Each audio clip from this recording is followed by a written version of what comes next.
How to make objects interact with each other in Davinci Resolve. Right-click in the Media pool and select New Fusion Composition. Double-click on the composition to open it on the Fusion page. Add a background node, connect to Media Out, and choose a color you want.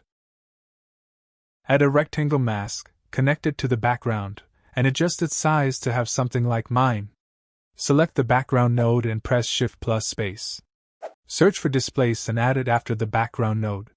Bring another background and connect it to the green input of the Displace node. Choose another color for the new background. Connect the output of the background to the output of Displace node to make a merge node. Bring an Ellipse mask, connect it to background 2 node, and adjust its size and position. Right-click on the center and choose Modify with Shake. Now in the Modifiers tab, set Smoothness to 25.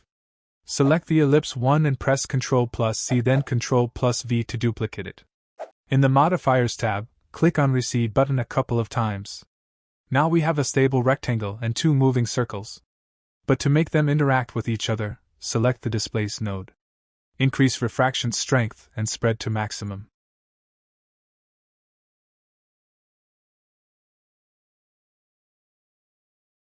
To make a different result, set refraction strength to minimum. Now go back to Edit page and drag the composition into Timeline.